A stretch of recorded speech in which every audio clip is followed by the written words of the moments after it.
Hola, ¿qué tal? Yo soy Daniel Pacheco, estamos desde la redacción de La Silla Vacía, soy el editor general de La Silla y vamos a hablar de Susana Mohammad y su regreso al DNP con Julio Caicedo. ¿Qué más, Julio? Bien, todo bien, Pacheco, muchas gracias por invitarme. Se está demorando para invitarme, pero bueno, me ¿Qué, invitó, que qué es lo hace, importante. qué hace la Silla Amazonía? La Silla Amazonía, a ver, la Silla Amazonía es como una sección específica de La Silla enfocada en cubrir la Amazonía colombiana. Usted es el periodista de esa sección, editada por Natalia Arbeláez. ¿Usted qué Sí. hace metido en las huestes políticas?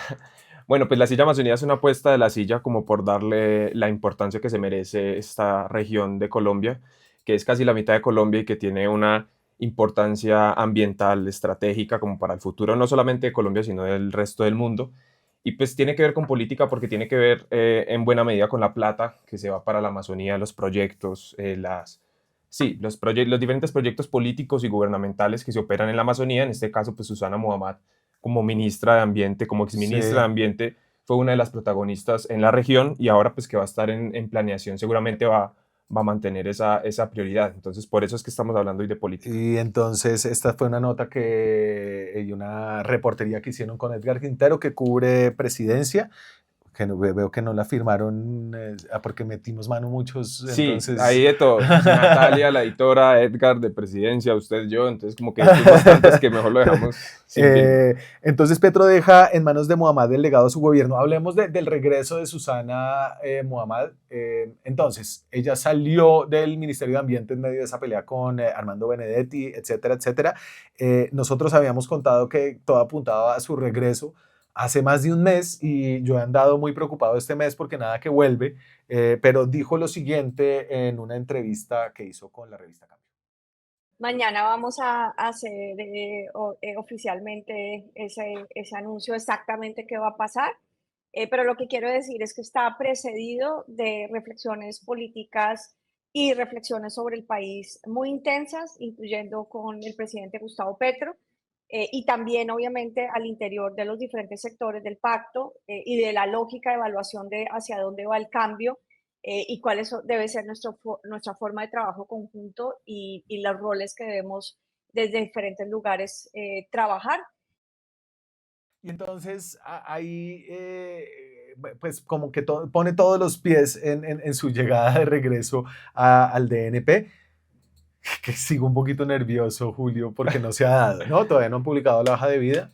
Sí, pero realmente pues hemos hablado con muchas personas que conocen la dinámica de Palacio, y pues todos dan por sentado que ella va a llegar, y ella tampoco ha salido públicamente Ay, a ay, decir que mamá. no. Entonces es muy, muy, muy probable. A ver, entonces antes de entrar como en el corazón de lo que fue esta investigación, esta reportería, hablemos de lo primero que surge cuando Susana Muhammad vuelve al gobierno Petro, son las palabras duras que lanzó durante el primer famoso Consejo de Ministros, el más divertido que hubo, y fue frente a Armando Benedetti, además ella estaba ahí justo enfrente, y le dice lo siguiente. Como feminista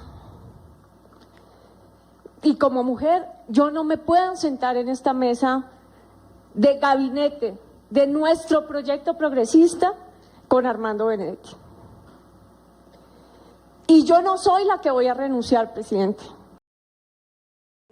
Entonces ahí fue lágrima en el ojo, voz quebrada. Yo no me siento en esta mesa y si vuelve al DNP, efectivamente se va a sentar en esa mesa. Y con unas circunstancias más o menos similares a las que estaba en ese momento, porque Benedetti todavía conserva su poder ahí en el despacho, como que todavía no está definido quién lo va a tener. Claro, Entonces, claro, no cambió, es decir, porque si Benedetti fuera solamente ministro, como en algún momento parecía ser, porque iba a salir como de la jefatura de despacho, uno dice, bueno, no, nos sentamos en esa mesa, pero nos sentamos como de tú a tú, sí. pero no, ahorita Benedetti sigue siendo su jefe, ¿no? De alguna forma, su jefe y su intermediario ante el presidente Petro. Sí, sí, digamos que como que el dilema ahí que ella también mostraba era como desde su perspectiva feminista, que ella ocupaba una posición de poder importante para el país. Entonces que también, si se quiere, era como renunciar en parte a que las mujeres y que ella, con lo que representa, estuviera en esa posición. También era un poco ceder ante una dinámica pues machista que hay dentro del gobierno. Entonces, Sí, pues, lo que llaman el spin. exacto. Pero bueno, entonces se va a dar este lapo político, pero más allá de que le vayan a decir, ve, usted sí se volvió a sentar en la mesa, que se lo van a volver a decir, creo Sí. que sí, que su llegada sí va a generar pues un choque más de fondo que tiene que ver como con la forma de hacer política, ¿no? Muhammad es una fiel del proyecto, Benedetti es un tipo que viene como a tratar de acercar a partidos tradicionales y a políticos tradicionales. Sí, sí, pues ella tiene un perfil que tampoco es el acostumbrado en el Departamento Nacional de Planeación, que cambió con Alexander López, pero que tradicionalmente han sido economistas. Ella es politóloga, ha hecho su carrera en el sector ambiental. Entonces, No digamos solo que, economistas, de los Andes y de Fedesarrollo, exacto, es decir, DNP, Andes, Fedesarrollo, DNP, Andes, Fedesarrollo. exacto, sí, en cambio ella es politóloga, aunque tuvo un paso por ahí por una Petrolera, petrolera, por Shell. pero sí, ha hecho su trayectoria en el sector ambiental, es técnica, a pesar de que también se conoce, ha sido sincera con su activismo y con lo que defiende, pues también se le reconoce, y de hecho Bruce McMaster nos decía y nos valoraba el perfil que ella tenía. Él decía que ella era la persona más preparada del gobierno, entonces se le valora también como un perfil técnico, y seguramente va a chocar ahora en tiempo de elecciones, donde hay que sentarse con los mandatarios locales, con los alcaldes, con los gobernadores, a ver cómo vamos a hacer, cómo vamos a rematar, y ella con ese perfil seguramente pues va a tener ahí ciertas Sí, dificultades sí, para es negociar. como parte de esa esquizofrenia un poco que hay dentro del gobierno Petro, ¿no? Como muy ideológico en unos sentidos, muy pragmático en otros. Una cosa que hay que hacer notar es, o sea, si Susana Muad no llega al gobierno, nos toca volver aquí a sentarnos a A nosotros dar la cara, tenemos que venir a dar la cara. a dar la cara, pero es que el DNP lleva vacante más de un mes. ¿No? Sí, Desde que salió Alexander López, no lo ha reemplazado Petro. Desde el principio se ha dicho como que es Susana Muhammad. Es decir, el presidente, no tengo absolutamente claro cómo son las dinámicas internas ahí, pero el presidente no ha nombrado a nadie más y la está esperando.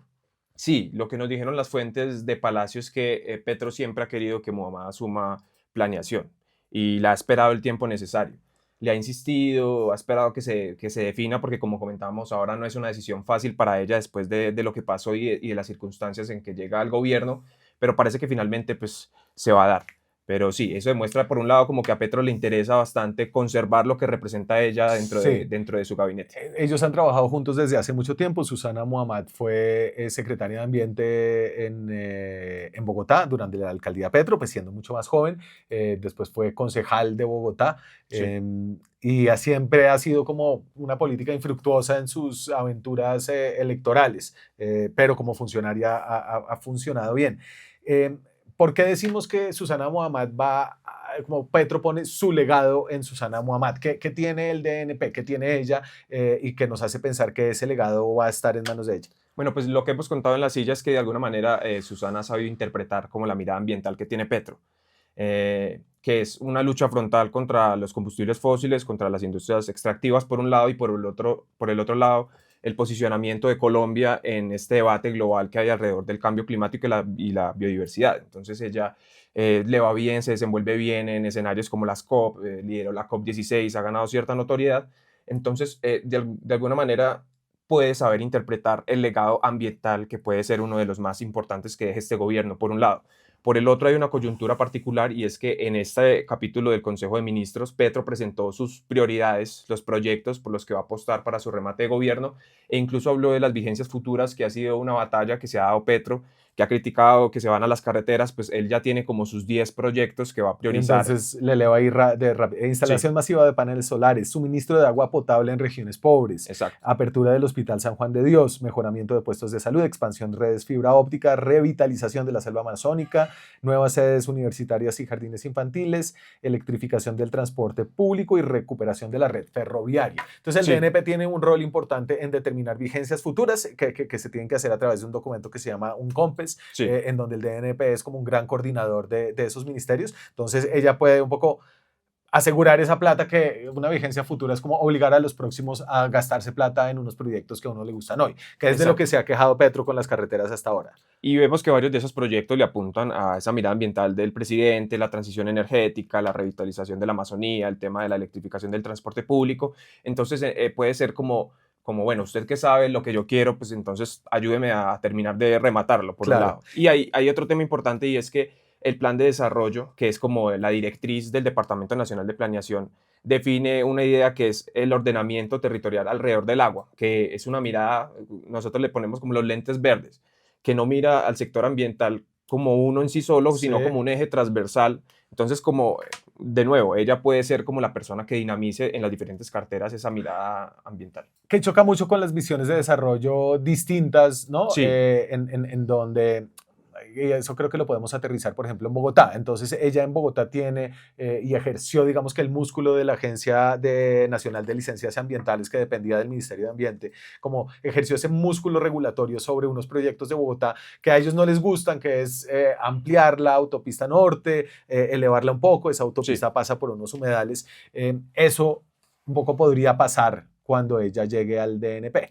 Exacto, sí. Y no solamente aquí en Bogotá ha tenido ese tipo de encontrones con políticos departamentales, con mandatarios que sienten que la mirada del gobierno no es la misma que ellos y que se Sí, está imponiendo de alguna manera. sí, Entonces, por ejemplo, en el suroeste antioqueño hay una coyuntura en este momento en Jericó por una zona de reserva temporal que quiere impulsar el ministerio, también interpretando un pedido de un sector de las comunidades, una movilización histórica que haya, pero que no está conectada o no pasa por la institucionalidad de Antioquia, que es el gobernador, que le ha hecho una oposición férrea a ese que es del proyecto. Centro Democrático. Exacto, lo mismo pasa en Santander, cerca al páramo de Santurbán, que Juvenal Díaz ya también la ha criticado, le escribió una carta criticándola por la decisión que tomó allá cerca al páramo de Santurbán, y la coyuntura pues, más reciente es el proyecto de resolución de lineamientos ambientales para la Sabana de Bogotá, en la que pues, el alcalde de Bogotá, de la ciudad más grande de Colombia, de la capital, dice que le están imponiendo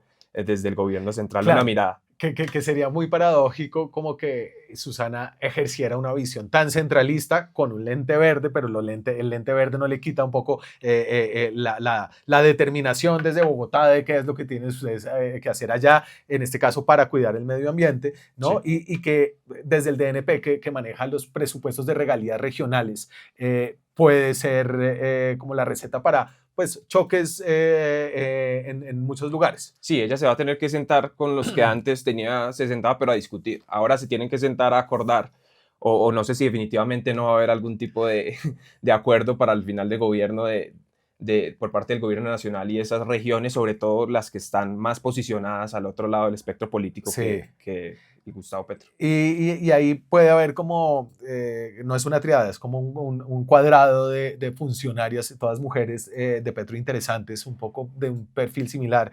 Marta Carvajalino en agricultura, Sí, eh, Irene Vélez en la ANLA, vuelve Irene Vélez esta vez a la ANDA. Lena Estrada en el Ministerio de Ambiente, que fue la sucesora de Susana como una mujer del movimiento indígena, y Susana Muhammad en planeación. Sí. ¿Qué nos hace pensar que Susana Muhammad va a ser una buena funcionaria en planeación más allá de lo que dice McMaster de la Andy, a partir de lo que ya hizo en el Ministerio de Ambiente? Sí, pues yo siento que en el Ministerio de Ambiente ella tiene cosas para mostrar. Por un lado, robusteció mucho el presupuesto que tenía el ministerio. Se creó un fondo que se llama el Fondo para la Vida, que es más o menos más de 1 billón de pesos al año para el sector ambiental, que ella gestionó con el respaldo pues, del presidente Petro. También se llevó otro fondo grande, que es el Fondo de Adaptación. Y entonces, espérese, le pongo ahí el Fondo para la Vida, que esa es una vaina grande, ¿no? Sí, El sector ambiental siempre había sido un poco raquítico, la mayoría de los recursos del sector ambiental estaban en las CAR, pero entonces ella logró juntar una cantidad de platas y en esa cantidad de platas, en el primer, a ver, ¿dónde lo tengo por acá? Cami, ayúdame, que dice, en el primero es hasta noviembre de 2024. Sí, no, hasta abril de 2024. Abril de 2024, ahí tenía más o menos 500.000 millones de pesos. ¿Cuál es la cifra de más arriba? 510. Entonces, 510.000 millones de pesos que venían en parte del impuesto al carbono y las otras fuentes de recursos. ¿La clave en verde qué es? 175. ¿Y qué dice lo de verde arriba? Hasta noviembre de 2024, 601. No, y la clave, debajo del titular. Ah, impuesto al carbono. Impuesto, ¿y la otra? presupuesto de la nación. Presupuesto de la nación. Entonces tiene dos fuentes y ese fondo se empopochó.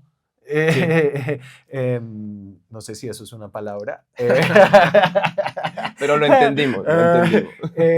Y llegó a 1.2 billones, si no estoy mal, ahí como de Sí, memoria. 1.2 O sea, billones. que era una plata que nunca había tenido el sector ambiental.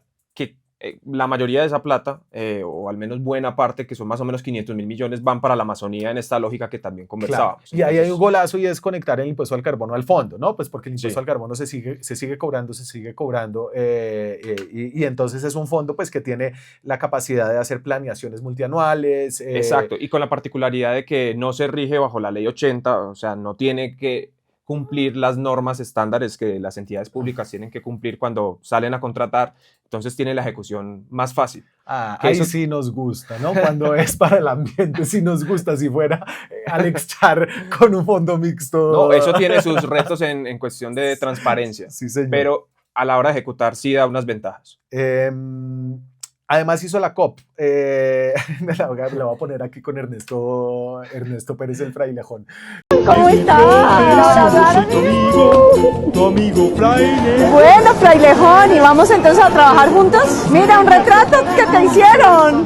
Qué gusto que nos acompañes acá en el stand del Ministerio de Ambiente.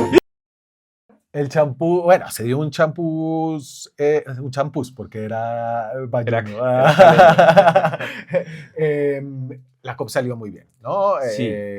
Pues ha sido yo creo que el único evento memorable que ha dejado este gobierno en lo que va de su Que además es gestión. difícil tener, porque dígame cuál fue el evento memorable de la presidencia de Duque. Sí. No, pues le tocó la pandemia y vamos a Iba a tener ser la Copa América. Sí. Pero sí, fue un evento que salió bien desde todos los puntos de vista, ¿no?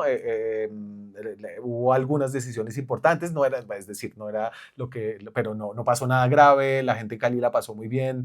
Posiciona a Colombia también de Usted estaba cara en a este Cali. año. Sí, yo estaba en Cali, yo me gocé la COP y pues este año es la COP 30 en Brasil y Colombia todavía tiene la presidencia del Convenio de Diversidad Biológica, entonces pues uno espera que Sí. en ese escenario Colombia también tenga una voz más importante.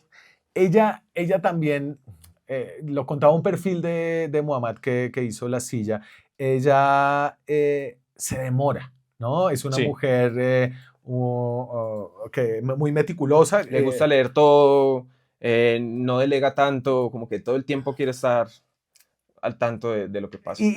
Yo creo que lo de la resolución de la Sabana es como un ejemplo perfecto, ¿no? Era una resolución como llena de carga política y se demoró tanto tiempo en hacerla que finalmente la cogió ya mientras iba de salida. Además, ella ya estaba de salida como en la decisión de si salía o entraba porque no se quería inhabilitar para las elecciones. Que eso es una cosa que nos dijimos al principio, es que ahora si entra se inhabilita, no puede ser candidata al Congreso a la presidencia, pero esta sensación de que se demora y que le cuesta como empatar, me llama la atención teniendo en cuenta que va a tener solo 16 meses en el cargo cuando eventualmente llegue. Sí, y a eso súmele como que no tiene la mejor relación tampoco con algunas de las carteras del gobierno. Sí. Yo creo que eso va a ser, puede llegar a ser problemático como ese aterrizaje de Muhammad. Pero como hablábamos, también ha demostrado, también ha logrado cosas, pues ya fue ministra, a diferencia de Alexander López cuando llegó en su momento al departamento de planeación. Ella fue ministra, entonces sabe también cómo funciona el gobierno, sabe cómo funciona también el gabinete internamente. Entonces creo que eso le puede ayudar, pero sin duda puede ser un problema. Y finalmente, digamos que si uno fuera a medir un poco por las ambiciones y lo que el gobierno trajo a la mesa al principio en el tema ambiental era la deforestación, que ha sido identificado como el principal reto ambiental que tiene Colombia. En deforestación, pues hay como una mirada ¿cómo la puso usted? Pues es agridulce. Agridulce. Es agridulce porque Colombia venía de estar en el 2023 en el punto más bajo de deforestación, lo que hace que se registra que es más o menos desde el 2001. Logró más o menos 79.000 hectáreas, que son mucho, pero que es lo menos que se ha logrado en un año.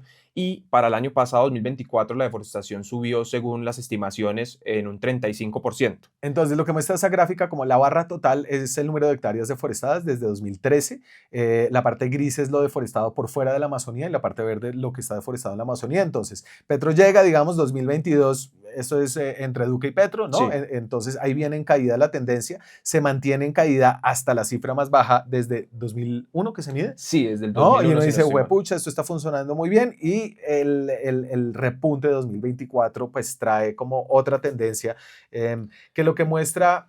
Entonces aquí uno puede decir, si no, Susana Muhammad fracasó porque dejó la deforestación en punta, pero lo que ustedes han encontrado ahí es que es más complicado.